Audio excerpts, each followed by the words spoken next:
Hello, I'm Jaemie. I'm Vanessa. And we are low-key obsessed. So today we're talking with Sarah.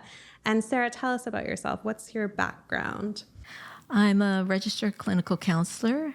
I do mostly individual counseling for adults. I also do clinical consultation for therapists, and I've done teaching as well for a Masters of Counseling program and a Masters of Counseling Education program here in Vancouver. Oh, awesome. And how did you get into counseling? Really, it was, I'd always been interested. I'd had my own counseling, first of all, a lot of it. And I think I'd always had an interest in sort of healing as well, and how to live more optimally rather than just kind of, instead of just survival mode, how to thrive. Yeah, totally. And then that was an interest, and then it became survival. Like, how do I manage pain after I was married and with my husband for close to 19 years. And we worked very hard to build a life together, and there was a lot of sacrifice in that. And at the time, I actually put we both put our efforts into his career. Yeah. And we put off having children until finally he had finished this long program. And after a year, he very unexpectedly died. And both the dying was traumatic, the death and the dying was traumatic. Yeah, totally. And it completely changed the trajectory of my life. Totally. You're like grieving the loss of like the life you thought you were going to have. Yes. And it was an anguishing pain that there was no escape, like my usual, I couldn't distract from. And so, David White is a beautiful poet. He writes on pain, and one of the lines he writes is, "It's our reluctant way in." And it totally was that for me. I had to find a way. How am I going to survive this? Yeah. And through that wanting to survive, I learned about really how to have joy too. And then I really wanted to help other people. Yeah. And it brought clarity to me about what was really meaningful, what I want to spend, how I want to spend the rest of my life. And I think when he died, I became very, it was always in the back of my mind, I'm going to live forever. But it just became very clear. With the reality, yeah. Yeah. And so it was a matter of, what do I want to do in the time that I have? Yeah, left. Totally. No, that makes sense. Like, put everything into perspective. Yeah. And so one of the reasons that I invited you was because a good friend of mine has been going to you, and she finds you so helpful. And the type of therapy that you do is therapy the right word? Yeah. Is very like, is it a new tactic, or it's like a very, I don't know the right word to say it, but it's like a new practice. So can you go into that a little bit? And like, Sure. Yeah. Yeah. Alan Shore calls it like a new paradigm shift, where psychology focused on behavior and then cognition. And I think it's still largely focusing on cognition. And this new paradigm shift is focusing on bodily based emotion. And so I did training with a woman named Sharon Stanley, who takes kind of the new neuroscience and what it's showing about right hemisphere processing. And, Alan Shore says over 90% of our behavior is run by the non-conscious. And, having had my own experience with therapy and more cognitively based therapy, where it was like, it helped, but there was a limitation on, I found in my own experience, of getting to the root and changing the root. And so when I started training with Sharon Stanley, I was so excited because I thought this is what heals at the core. Yeah. And I found that I'm finding that through my own experience of it and also through working with clients. And so dealing with sort of the sensation, let's say we have early childhood trauma. Well, a lot of times we don't even remember what that trauma is, so we can't even speak about it consciously, you know. But it lives in the body, and we feel it, and we feel the sensation. And we tend to, you know, well, I'll ask a client, okay, how are you feeling your body as you're talking about this? It tends to be the same area of the body or same kind of sensation felt. So if we can work on that level of how do we shift the sensation, because trauma is kind of locked in the body, and sort of moving that, and then it's profound, the kind of healing. And so what I hear a lot over and over is clients saying, I don't know why, but I'm able to do this now. I don't know why, but I'm able. And I love that. It's, you know. So it's basically like when you have a trigger, it's like identifying the trigger and then moving through it. Am I understanding that correctly? Or? Yeah. So a lot of times the cognitively based therapies are trying to identify what is the trigger, but often we don't know. We just know there's a feeling. You like feel it in your body, and then you like, how do you kind of like move it? That's right. Yeah. That's exactly. And often we're not even aware of the feeling in our body, because one of the defense systems that we can develop if we haven't had co-regulation and we don't know how to regulate something, we build defense systems which become fixed action patterns. So in other words, we'll feel a sensation, and then that becomes sort of wired with a certain type of defense mechanism. Yeah. So an example of a defense mechanism is dissociation. And you know, first before dissociation, we disembody. So a lot of times, clients will come in, they don't know how they feel. Yeah. I have that issue. I can't identify my emotions or like connect with them. It's taken me a long time to like even like emote in general. But like that's why I go to therapy, obviously, is to work on that. Yes. But. And what I realize through working with clients is there can be an assumption that it's going to feel good, feeling safe. Yeah. But that's not always necessarily the case. So one of the first things I try to work on with clients is, how do we make feeling safe? And so I kind of equate it like, if you train a soldier to hold a gun, and the gun as their safety, as the protector, and that gets wired in them, that this gun is associated with safety and protection. And then you say, well, just put the gun down. It can be like, jarring. I don't feel safe not having. Yeah. And so it can be like that with telling someone, oh, just put your defense system down. See, that just scares me there. I use like humor as a defense system, so I'm just like, like that's always my reaction to certain situations. Right. Yeah. And so, what the therapist can do is kind of, let's say someone comes in, and this can be often, I might see that like a couple, and they might say, you know, my partner is always making jokes all the time, and it's driving me nuts. Yeah. And then they keep telling the partner, just stop making these jokes. Yeah. Well, it's not that the person won't. It's often they can't. Because it's such a ingrained behavior, like they're conditioned to be that way. Yeah, because if that's built in as their defense mechanism, it's very difficult to say, just stop doing that. If someone said that to me, I'd automatically just make a joke about that. Yeah. And so rather than figuring out all the ways just to stop that, if we go underneath, like, what is the sensation prior to that? That's now the joking has become the defense mechanism or protector of. Yeah. So let's go beneath that, and what is underneath that? And let's say it's a fear. So then if we can regulate that and tend to that, then the defense system just naturally falls away.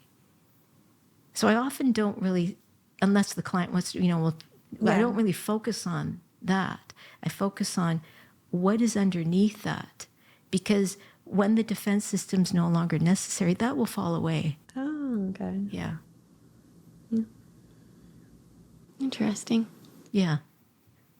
And it's interesting because as we heal the nervous system, often the personality can change because the defense systems may start. Yeah. Interesting. Yeah.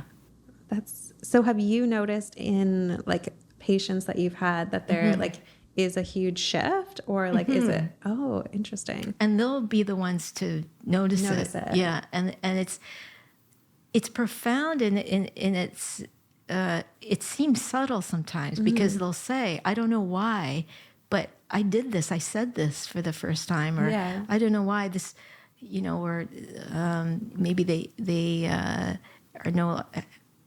I had a client who was had problems with addiction to something, and so rather than focus on all the reasons of quitting this, because they already know, totally, they already feel that way. Otherwise, they wouldn't come to smoking, me. They know smoking's bad for them, That's and they right. like the rational brain already has all those facts. Right. Yeah. They believe smoking. They want to stop because they're coming to see me about that. So there's no point in focusing on that. But versus, okay, that got created. It was a way of self-soothing some way or something for this person. So let's look at how do we soothe in a different way. So in other words, how do we regulate the person and co-regulate? So that's what we need. We can have traumatic events happen to us and they don't kind of stay in the body if we have enough support and co-regulation through it. And if we have enough of this co-regulation early in life, then we know how to auto-regulate. But we can't just auto-regulate. So we can read all the self-help books we want. Yeah. But this kind of trauma is held in the unconscious. And so you say like co-regulate and then self-regulate. What's kind of like the difference between those two? Right. So regulation with another. Okay. So with another whose nervous system is embodied and grounded, because the nervous system is contagious. Too. And there's nothing that creates safety so much as social engagement with another. And then having that kind of empathy felt and that kind of safety. So if you see even a child falls and they scrape their knee and they're crying, well, the parent or caregiver can't, let's say it's the mother, can't reverse time and make sure they don't fall and hurt themselves. Yeah. But if they're there with them and they kind of give them emotional empathy, and then there's a soothing that happens. And so pain that we feel in isolation is very different than pain that we feel with an empathic other. Okay. And so just having that other who's showing us empathy, emotional empathy, and kindness and support, that already it creates this healing process than us feeling this pain alone. Okay. And so if you have like, I say this like a healthy co-regulation as a child, does that make you more able to self-regulate when you're older? Okay. It does. Yes. Okay. Yes. Your body, you just kind of know how to auto-regulate. Oh, yeah. Okay. Yeah. Just thinking about my child. Yeah. No, it's interesting. You angry at your parents? Yeah. Daddy issues. No, but I felt like my parents were always there for me and like comforting. Yes. But then when I'm alone, it like freaks me out. Like I can't handle being in my own thoughts or being isolated. So first of all, attachment, it's interesting. It starts, there's a huge growth spurt of the right hemisphere at the beginning of the last trimester. So even before we're born. And then to the middle to the end of the second year of life. So there's a lot of this attachment and secure attachment or insecure attachment or fixed action patterns and things that are being wired at that time. So a lot of this we don't even remember. And actually one of the signs often that we've had early childhood traumas that often people won't remember much about their childhoods. And that's often a sign that then dissociation was a defense mechanism that happened. And, you know, what a child really needs, there's three main things. It's predictability, consistency, and the third, which is the most important, is emotional availability. I feel like I need that in all my relationships. Yeah. Well, she's saying that you do. Yes, we totally do. We totally do. So, like, going into like attachment theory, like, can you just kind of review like what the basis of that is and like the different types of attachment and how kind of that works, I guess? Yeah. So the attachment, first of all, I always want to say, like, a lot of times people can feel badly if they feel like they have an insecure attachment style, let's say anxiously attached or like avoidant. And avoidant is underneath that, it's also anxious, but how it's expressed is needing distance. Yeah. Yeah. And avoidant attachment styles often actually pair up with anxiously attached styles because there's a comfort in the feeling of control. Yeah, and being the more distant one.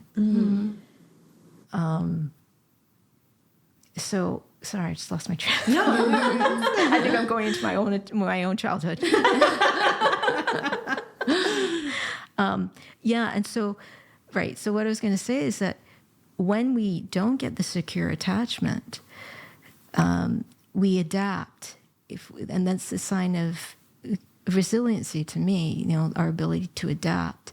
And so these other attachment styles develop as a result. But they aren't fixed. We can absolutely change them. Yeah. Okay. And sometimes we can be anxiously attached in one relationship and avoidant in another one. And secure in another. Yeah. And then Okay. Yeah. So how do you kind of move through, like, is the best, like, you want to work towards being secure attached or like, yes. Okay. Yes. Okay. And so how do you do that? So it's rewiring. So these disruptions in attachment happen in relationships. So, you know, often people think trauma as specific event trauma and not really think so much as relational trauma. And so when I talk about needing this consistency and predictability, emotional availability very early on. You know, to me, this is a system problem because in order, let's say, we're talking about, let's say the mother who's usually the primary caregiver. In order for her, in the first 1,000 days of this, or this huge growth spurt of the right hemisphere, she would need to have the support to be able to have her nervous system regulated. So if our society was set up that there was a lot less stress for parents and that they could be able to attune better, feel more grounded, and then be able to connect with their babies like that, we would see a lot more securely attached. Yeah. Okay. Oh, yeah. Interesting. But in our society, I mean, it's not. So I just want to be careful because a lot of times I see parents that can feel a lot of guilt about this. But how can you do that when you have to work. Yeah. And you have to do so many different things, and you have all the stresses that you have. Yeah. To be able to give it your full attention is challenging. Yeah. Yeah. My mom said like one of her regrets was that she wished instead of working, then she was a stay-at-home mom. Yes. Oh, so she could be there more, because I went from like daycares to daycares to daycares. Yes. So she kind of regrets that. Yes. She can have like a more active role. Yeah. Yes. And so every time I went to the daycare, she would leave me there and I just stand in a corner, and apparently I wouldn't even move. Really? Yes. Like you were just that. I was just, I don't remember it, but that's just what. Because it's trauma. That's what she told me. Yes. That I would just stay there with my jacket on and like wait for her to come back. And you just didn't feel comfortable. Yeah. And that's like the collapse that happens when, so there's this sympathetic arousal when we feel danger, and that's the fight flight. Mm-hmm. And so that's mobility with fear. So you're feeling fear and you're getting ready to move. And when we can't do that, an older evolutionary system kicks in, which is the freeze state. And that sounds like what you were in, your freeze. Mm-hmm. And that's when we sort of feel this powerlessness, but we're in the fear state, and we can't leave and we can't fight. Mm-hmm. And so we drop into this collapse and we freeze. Mm-hmm. Yeah. That's probably what was happening. Yeah. Yeah. And so what you need at the time is someone to regulate you. Yeah. Probably. And we're talking also about multi-generational trauma here too. So this is often for generations that we're not getting what we need. Mm-hmm. Like if our parents didn't get what they need from their parents, they're inheriting those similar behaviors. That's right. Mm-hmm. Okay, yeah. That's right. Because at the very early age, the infant is also absorbing kind of the defense mechanism, let's say, of the mother. Well, because they say like you are like, like you turn into your parents as you get older. So I guess that's kind of like the root of that saying. Right. So it's interesting because there's sometimes advice given about letting a baby self-soothe and cry themselves out to kind of soothing. Totally, yeah. And so what I've learned in my understanding of this is that actually what's happening is the baby feels some distress and starts to cry, and that's the sympathetic arousal. Now, if it doesn't get attended to, then that shriek kind of cry, it goes into that life threat, and it goes into this from high arousal to hyper arousal, and we cannot stay in that. That's this anguishing emotion, and so what happens is the baby will drop into a hypoarousal state, which is that freeze, and then the crying stops. And if that happens enough times, what happens is a fixed action pattern develops where that sensation is felt and then a drop. And often that drop, one of the defense systems is a dissociation. And then we grow to become adults, and then it can be very quick. It's like a certain sense, and then, I got to look at my phone. Yeah. It's like suddenly, I got to go to the fridge. So it's not actually self-soothing. It's like that you're getting into a freeze stage. It's a disembodiment. So it's like, okay, I can't feel this anymore. Yeah. So I'm going to disembody. And that's what a root of addiction is. How do I get out of feeling the sensation? Interesting. Yeah. And it's an attempt. I mean, the intention is good in that it's the intention is, how do I soothe myself? Yeah. Yeah. And when I can't get what's optimal is another being there who's going to help self-soothe me and regulate me. Then it's like, okay, how do I? That's the positive thing about in Buddhism they talk about basic goodness. That's this, and it's not good, bad. It's not a judgment goodness, but it's this.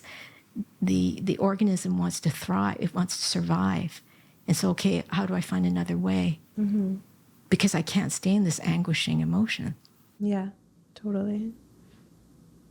So in the therapy session, if we can touch in to the emotion that happens before that sensation, before the dissociation, and then regulate. So co-regulate and build that neural pathway. And neurons that wire together. So we build that pathway, and then it weakens the other coping strategy that we no longer serves us or we no longer want to continue with.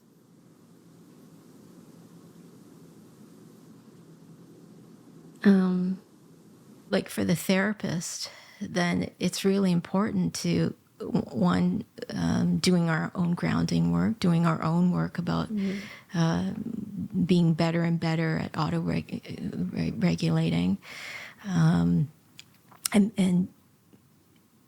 being that in our, what Sharon Stanley words, optimal arousal, which I really like. That's when we're in our embodied self, we're calm and we're creative, and how can we be in more in that state? Yeah. And sometimes we want to be in sympathetic arousal, let's say.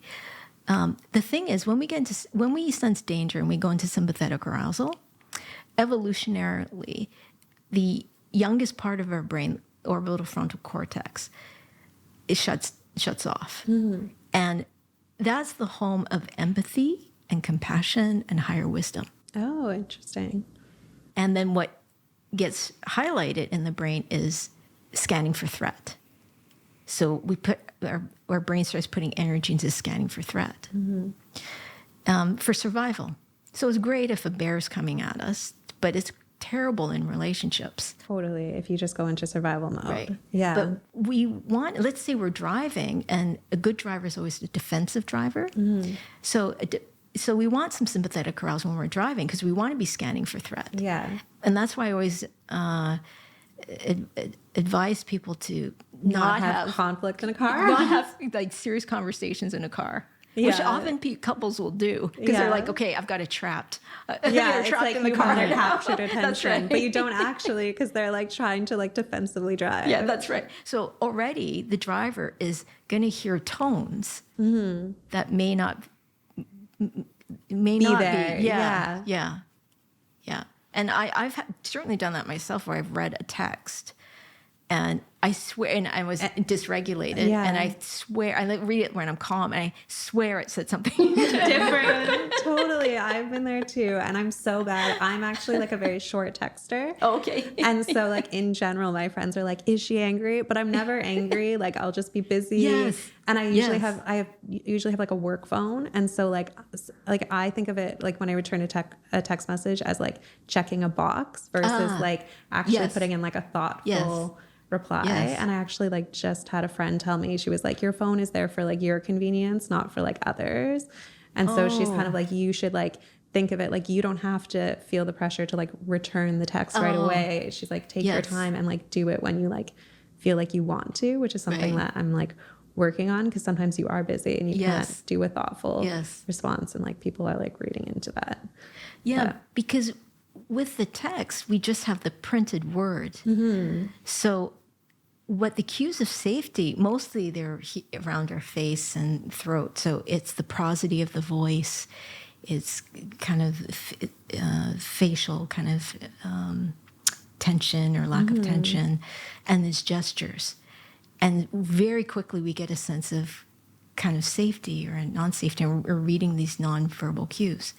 Which actually was interesting. I was listening to Alan Shore talk about this, and he was saying that females, just evolutionarily, we are better at reading non-verbal cues.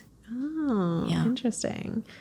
So like if there's someone who doesn't have the resources available to see, like go to counseling, like is there certain books that they can read that will help them kind of like work through their own kind of like as personal issues? Like are there certain reads that you recommend? Does it take a while for a client to open up? Because I know I was seeing a counselor, but it took me forever to feel comfortable. It can, and sometimes it's a matter, it might not be the optimal fit. So, when I would teach counseling students, I always say, we can tell a client this is a safe space. Yeah.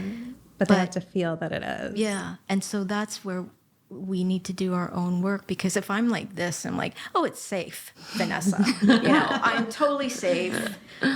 Just, tell me about your trauma. Yeah.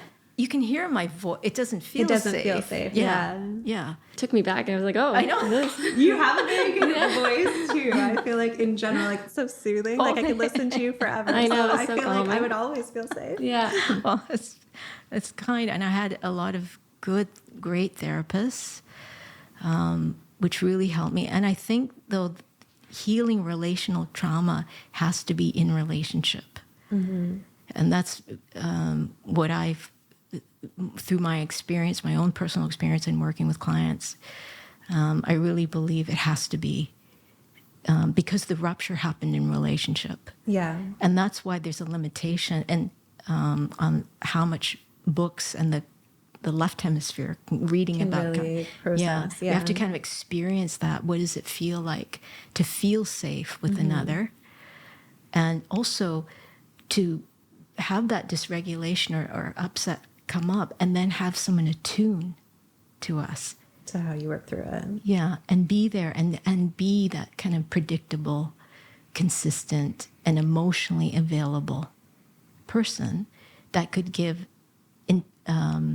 emotional empathy, which is different from intellectual empathy. And intellectual empathy can actually cause huge misattunements. So in order to do emotional empathy, that person has to be embodied. And it's a feeling felt, when you feel felt by another. And then there's a feeling of the safety. Mm-hmm. Yeah. Yeah, I've definitely had my share of like not the best therapist for sure. So it is like it, and it does take a while to kind of like find someone that like is the right fit, and that is like kind of like listening to you. Like Vanessa knows I had like a therapist that was like, she just liked the tea. Like she wanted me just to gossip all the time, but it would be like things that I didn't care about. She'd be like, let's double click on this. And I'd be like, no, like I don't need to. But she would just like want to know like so many details. And like, she got really into dating, and she'd be like, so like I remember, I don't know, this is very off topic, but I was like, there was a guy who used to be a stripper, and she was like, a stripper for men or a stripper for women? And I was like, does it matter? Right? Yeah. Like, why are we going into this? But she like very much so just wanted to like gossip. And I was like, no, like this isn't really helping me. We actually had to like break up with each other. Yes. Because I stopped my sessions, and then she emailed me, which I'd never had before. And she was like, are you going to come back? And I was like, well, don't know if we were getting anywhere. Right. And that's one of my things is like trouble with boundaries. So now I was like, look, I set my boundaries. Good for you. I'm doing it. But good for you. Yeah, it was very random. Yeah. So back to attachment styles. So if I have an anxious attachment style, how do I work through that? Like what would be like the steps I would take? I think let's say if working with a therapist that could help with the fear that's underneath and that anxiety. Let's say it's a fear of not having your needs met. And so there's always an anxiety that you're not going to have your needs met. And so having therapists work with that sensation. And so this is right hemisphere processing we need to do in the therapy rooms around this. So rather than me saying to you, oh, Vanessa, just don't feel anxious anymore. It's okay. Mm-hmm. It's not going to help. Mm-hmm. Right. It's not going to. And what actually can often happen is the person can feel shame because they can feel like, why can't I stop feeling this way? Yeah. Why can't I've read all these books and I don't want to do this anymore, and it's not your fault. Mm-hmm. And so, but in the room, if we can bring up the anxiety, and then if I can attune to that and tend to that, and then there's this, this is what it feels like. This is what it feels like to have someone attune, and what it feels like to have it dysregulated. And then after a while, then you're able to do it on your own. Okay. And what can often happen is that at a young age, then love becomes fused with fear. So what's familiar is often what we feel is safe. Mm-hmm. And so in a room full of people, if we're anxiously attached, we'll pick the one that's going to bring that feeling up, because that's what we know love is. Mm-hmm. And that's what we're familiar with. Right. So if there's someone who is working through like a life shift or like a major trauma, like, is there any advice you can offer to someone of like how to work through that, and like what's kind of like a healthy way to process that? Sorry. Oh, sure. I think it's important to be around others who are supportive and have the empathy. I think, speaking about COVID, I think one of the things we'll probably see is a lot of trauma from all the isolation. Yeah, totally. Yeah. And so not being isolated, being with empathic others, because really feeling pain with an empathic other and others, that already can help shift it. And then if you can work with someone, a counselor who you feel safe with, who you feel done their work as well, then that can be, and then enough times, and that can be very healing. And there's so much pressure in our world, I think, to self-help. And I don't think relational trauma, because it's like relational, so you can't do it on your own. No, that totally makes sense. And because so much of this is in the non-conscious. So if the left hemisphere tries to use logic, it's not going to work. Yeah, and often it just serves to put people in a state more of shame of why they can't talk themselves or learn themselves out of this. Yeah, self-regulate. And so that's when the paradigm shift from focusing on the cognitive to bodily based emotion. But if we look at someone who can work with the bodily based emotion and sensation. So for example, some of the work that I do, for a type of right hemisphere work, like Vanessa, let's say I'm feeling this. And so I might ask you to talk about, say you talk about a relationship that you're in, you're feeling this in it. And then I might stop you and ask, hey, where you're feeling it in your body, how your body's feeling as you're talking about this. And then I might invite you to scribble the energy, not drawing, but scribbling. And that's an example of a right hemisphere processing. And it's amazing to me because I have these pastels in my office, like 50 pastels in the sketch pad. And even when people are, I don't know what. Yeah, like they don't feel like they're artistic or it feels too unnatural to them. And I'll just say, just let your body see what intuitively kind of comes. And it's amazing because they'll go like this and be like, no, it's not that, it's that color. It's not that blue, it's that blue. But they're not saying it out loud, but I can see it. But you can see it in their mind. So there's some intuitive, there's something that knows this feel, and that's the right hemisphere processing. And then we might work with that image. So we might work with images as a way of shifting. And that's an example of sort of the right hemisphere processing. And then they'll often say, we might kind of shift the image, and often they'll laugh, and they'll just say, "Oh my gosh, it's gone," or "It moved." Or, yeah. That's so interesting. I had one client say, "Sarah, if you were doing this work in a different era, you might be burned at the stake." Because I know some counselors do like tapping. Is that, yes. Yeah. Is that part of? That can be, that can be also like going into the bodily based, and we might do this too. Yes. Even just doing this, like if you just do this now, and then if I asked you kind of mimic the rhythm of your heart rate. I don't even feel my heart. What you intuitively think it might be. Yeah. Let's see what you intuitively. Yeah. I feel like we're all at a similar heart rate, or is it that we decided to go in sync?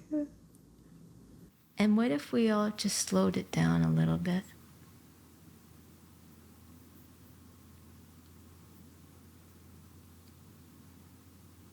And we're doing this together.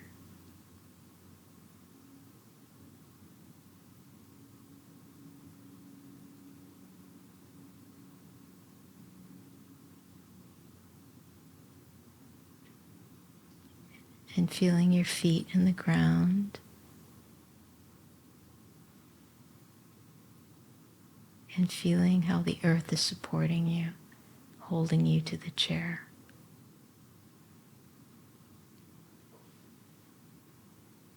It's like hugging you close to it.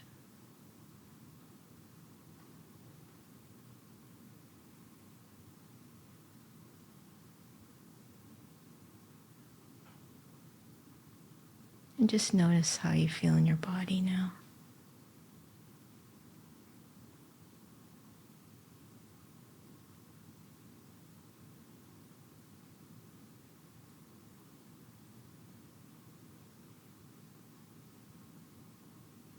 Yeah.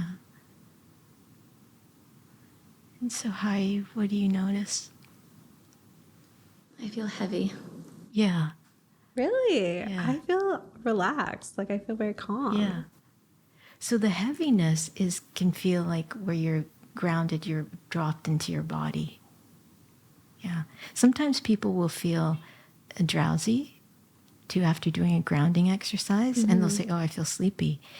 And what I say to them is, it's not the grounding made you tired, it's that you're feeling your tiredness more. Oh, okay. So often we're being kind of kept up through sympathetic arousal, through the adrenaline and cortisol.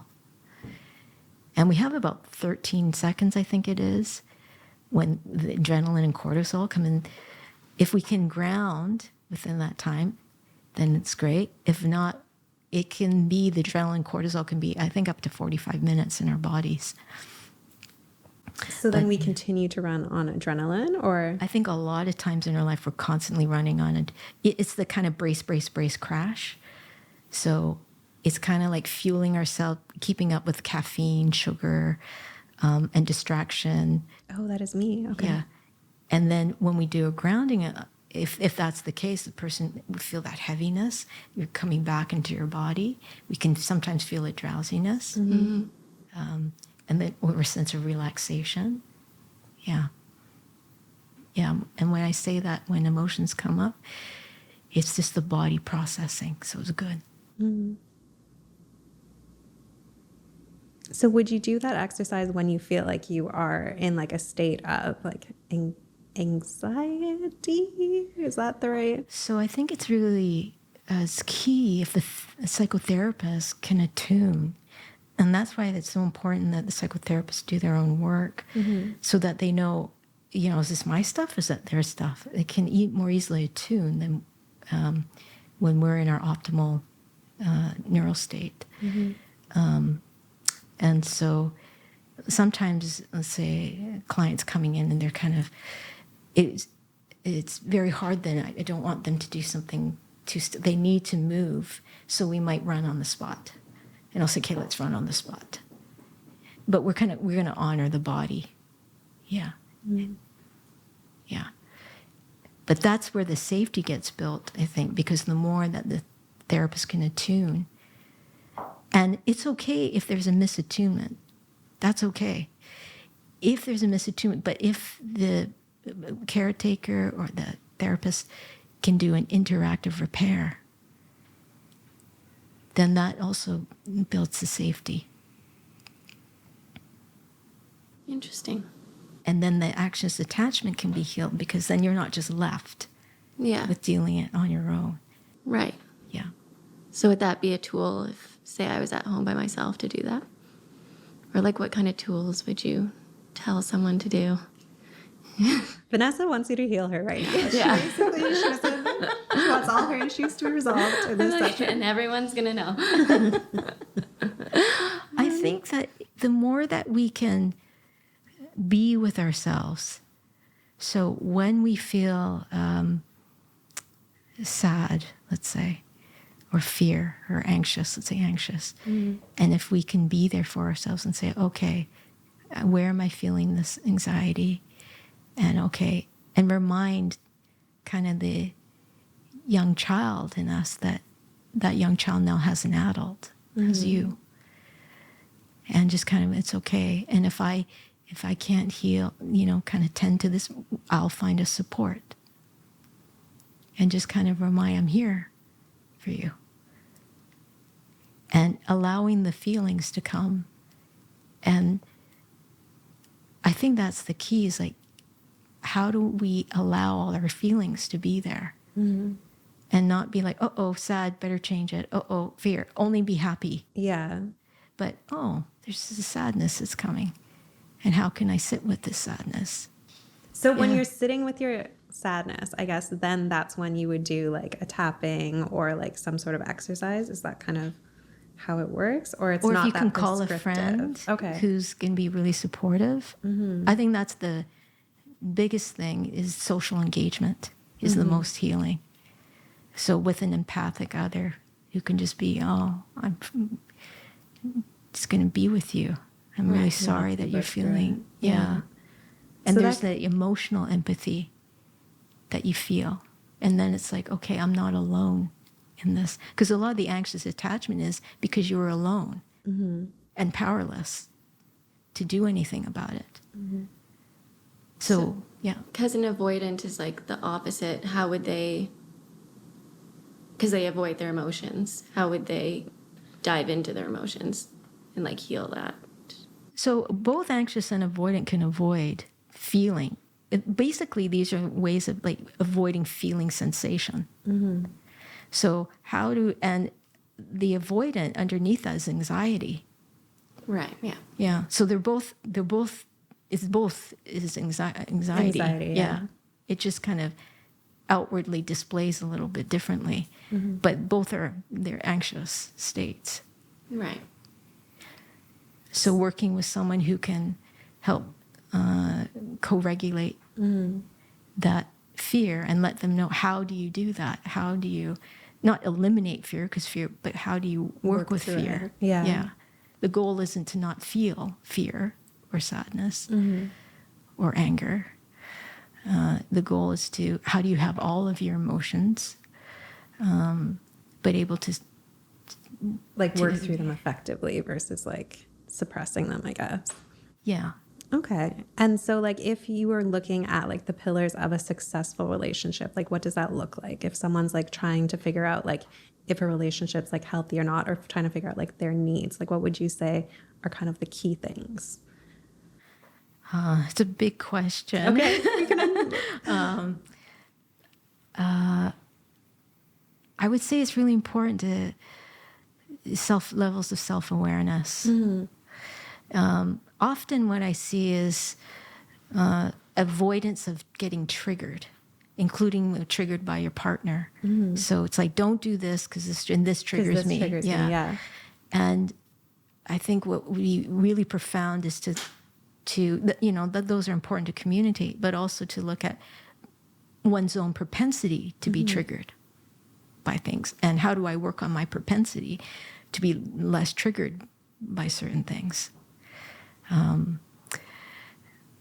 I think that's, and then how can we be allies in regulating, helping, nervous system? Because what happens is when we get triggered, and then the sympathetic arousal goes up, and then we're scanning for threat, and then defenses come up.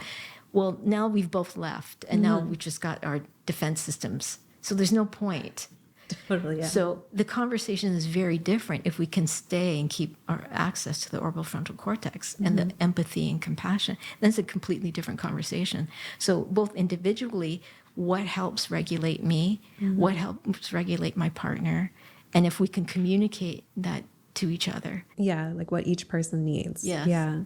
And I found for myself, too, this idea of often we think, well, I can't do something, but they won't do something. Right. Yeah, totally. And I just found that word, if I can switch it to, that they can't. Like the person who may be using humor to deflect. They can't just stop. Yeah, they're not doing it on purpose. Yeah, totally. but the other person's like, I've told them. They know it. Yeah, and then they're just repeating to the me, same things. Yeah, that's a clue that they can't. Yeah. yet. And that's what they need to work on. Yeah, and it would be helpful to kind of look at what's underneath that. How do we shift that? And how do we have compassion for each other? That we both have like blaming is a defense mechanism, you know?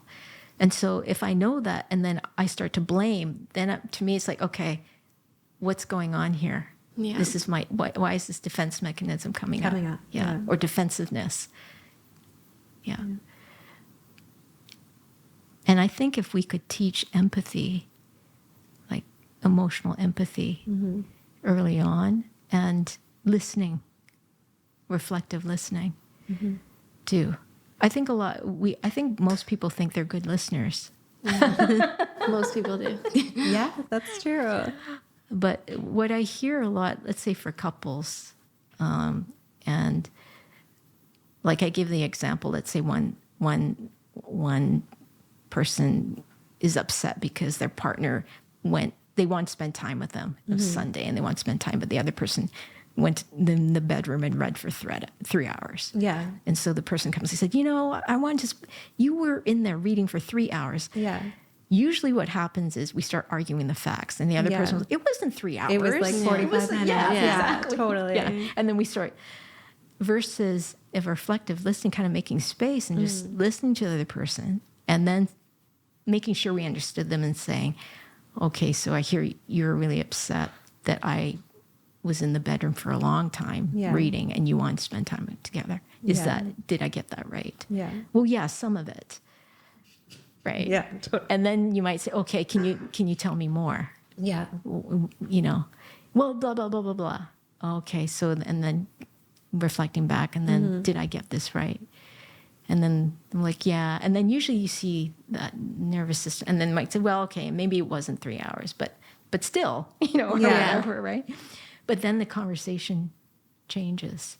Totally. Yeah. Well, and I think too, it's like the root of that is like wanting to spend quality time. It's not like you're upset that your partner's reading. That's right. It's that like you just want to have like that connection. Yes. And so it's like finding the balance between like that person having quality time and the other person having like time to themselves, I guess. Howard Markman talks about three like primary underlying reasons of why we fight, and I think it's very helpful. And I often will give this to clients. It's helpful to see it in written form, but one is like power and control, one is care and closeness, and one is respect and recognition. And so often it's like, whatever you're fighting about, is it one of these underlying themes? Yeah. And it tends to be. This certain, it's amazing how many times I'll show it to someone and they'll be like, oh yeah, this. And then for my partner, this. Yeah. And so that can be very helpful. And then there's 4 danger signs in communication, which is escalation. Am I escalating this? Am I just adding fuel to this fire? Yeah. Am I invalidating? No, it wasn't. It was only 45 minutes, right? Or what do you mean? We just spent last Sunday together, right? Another is, negative interpretations. So what you were talking about with the text messages and people negatively maybe interpreting those. And then 4, withdrawal. So that's when like maybe you're talking to your partner and they're just not acknowledging it at all. They might kind of stonewall. Yeah. Or you might even threat to withdraw. Well, I don't think this relationship's working. And I'm going to withdraw, or I'm not going to talk anymore, or just give limited answers. I'm not engaging anymore. Yeah. Yeah. And so I find those really helpful. So if you want to like work on your empathy or your like active listening, is that just something that you'd work through like in counseling, or is there like certain exercises you can do to kind of like make you a better active listener or more empathetic, I guess? Yeah, I think like anything, it's practice. Like even meditation, I love how they call it. It is a practice. So it's building that muscle, because we don't really learn about reflective listening. And I think the other thing is how to do effective repairs and apologies. And that's the other thing. What we often get taught about apologies is that they get us out of something. So it's like, say you're sorry. I'm sorry. Okay, now go play. But effective apologies include empathy. Mm-hmm. So a practice of not what I think it was like if that happened to me, but what I think it was like for you. That's very different. And that's that empathy piece. Yeah. If I put myself in your shoe, in your perception, your perspective, mm-hmm. what was that like? So an effective apology would include an expression of remorse, I'm sorry, and then expression of the empathy of what I think it must have been like for you. Yeah. And then either some reparation and some commitment to what I'm now going to do to prevent this from happening in the future. Yeah. Yeah. And it may, but I'm at least working towards doing something to change this. Yeah, totally. And that's very different. I feel like the Real Housewives need to know this. Every reunion, they're like, I'm sorry you felt that way. And it's like so dismissive. Yes. Yes. But yeah, it's just my own guilty pleasure. I remember saying to someone, yeah, you said you were sorry, but you didn't apologize. Mm-hmm. Editing photos, you would just light up. Yeah, it's true. When we're in Bali, we're like lying in bed, and like Vanessa was like, I just like watching you edit. Yeah. I found it like really calming. I was like, what are you gonna do? Oh my gosh. Yeah, everyone has their things. So if people want to learn more about you, is there any, I guess, like any other like nuggets of wisdom you want to do before we close out the session? Any words of advice or any, like, not to put the pressure on, but anything that you feel like I know you mentioned the play, but anything that you feel like if anyone was to take away from this episode, like what do you think is like the most beneficial to them or something they can action on their own? On their own? Yeah. For their own well-being and personal development. I'd say having a really good support system. Okay. And it's okay. We don't need many, you know? And sometimes I found it through even like podcasts or listening to stories of other people or books in the meantime while I was trying to kind of find more people. Yeah. And I would say, I guess from my own experience, you know, there was time in my life where it was just so, the anguish was, it was terrible, and I couldn't imagine that I would ever feel okay. Yeah, totally. But it can totally happen. Yeah, like everything's constantly changing and evolving. And you do not have to live with this the rest of your life. It can absolutely change, and you can absolutely shift it, and it is not your fault. Yeah. No, that's awesome advice. Yeah. Well, thank you so much. We've learned so much. We really appreciate you coming. This was great. Yeah, and I'm grateful to the opportunity. Yeah, thank you. Thank you. Yeah. Oh, Vanessa. That's sweet. I'm an emotional person. Yeah. Oh my gosh. Really, yeah.